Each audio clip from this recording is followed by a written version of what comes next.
Alright guys, welcome back, and today we are going to be assembling the actual figure. Here is Capricorn. I do have another video where I assemble the object that is standing right here. For the ones that don't know, most of the armor that you can see in this object right here, we are going to disassemble it and apply it to the actual figure. So without further ado, let's start doing it. I'm gonna miss the object form for this because look at this. This thing looks magnificent. We're gonna wanna just take all these parts out. But here we go. Yeah, assembling this guy was really a really good experience. It was really fun. It was challenging, but just the right amount of challenge. Look, you could even take these parts off and everything. It's so cool. Look at that. It's a nice wing right there. Here's the other one. Very nice. These horns fall out. Can't forget about the face mask. That was very clever. I like the way they did this. You know, the hairs on the chin is actually the face mask for the character. It's really clever. I like that. Alright guys, so we are back and I've purged the table from all the pieces that we don't need. Things seem pretty self-explanatory. Let's just first do what I was talking about these right here. A little bit right there. Cool. Next, let's just breeze through this real quick. Very excited to see what this is gonna look like. I've watched a couple of videos and it looks very promising. So seems that this goes in here like so. Make sure it's nice and tight. And then this part, according to this, okay, let's make sure we are placing this in the right way. 1, 2, 3 lines. 1, 2, 3. 1, 2. So yeah, we are on the right path, ladies and gents. We just gotta. And honestly, I feel like we could definitely start off just using our intuition and just doing the things that are just obvious, and then we'll regroup.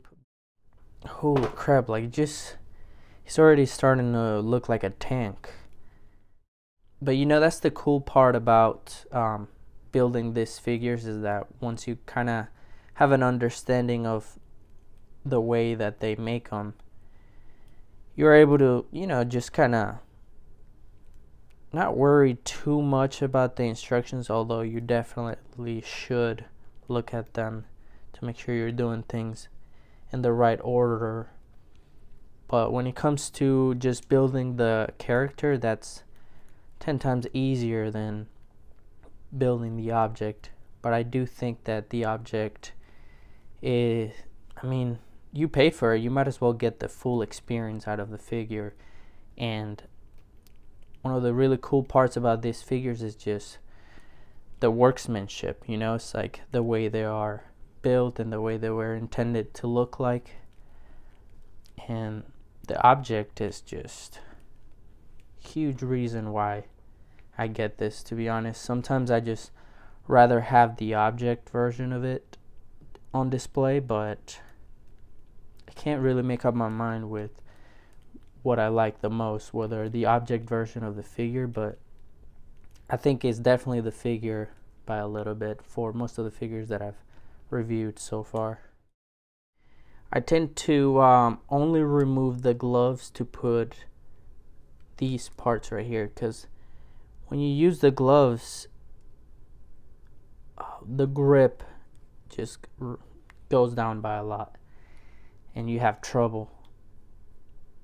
Like, look, I'm already having a little bit of trouble, and I don't even have the glove on, just to show you that some of these parts just, they're a little bit stubborn. But Seems like you can't just like slide them in there. You really have to press them. Okay, so now things are gonna get interesting. Holy crap, I'm already done. So I should definitely invest in some gloves that have rubber tips. You know, I've always knew those existed, and I knew someone that had those types of gloves, and he would wear them at work. But I never found like reasoning on why you would need it, because if you need to use your phone, just remove the glove. Like, it's not that big of a deal, and we don't necessarily use our phones that often anyway. And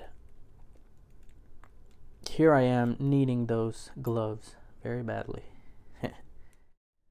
Holy crap, guys, look at this. Are you kidding? That thing looks magnificent.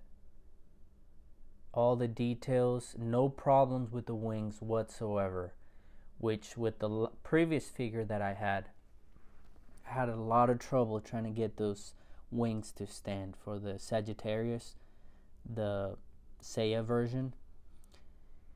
That one was trouble, but I got that one figured out as well. Like, I have them wearing the things that was supposed to. But look at that. Look at that. That looks so good. Oh my god, that looks so nice. Let's try a couple more poses and then I'll show you guys my display. Do you guys think this pose is the one? I think it looks really good, but I'm not really sure if this is the one I want. But it looks really good. But yes, I definitely recommend this figure. It's really good. It's well done. I didn't really have any issues, any major issues at all with anything. Wasn't confusing. There's the Sagittarius armor one I did the other day. Now that looks great, doesn't it, guys? But here's the main guy. He looks incredible. As you guys can tell, there are other little stands. In the meantime, they're kinda are gonna have to be forced in here until I get another display case. But yeah, that's pretty much what it's gonna look like for now. Let me know if you guys have this figure and what you guys think. God dang, babe, you over there playing drums? Alright guys, I hope you guys liked this video and thanks for watching.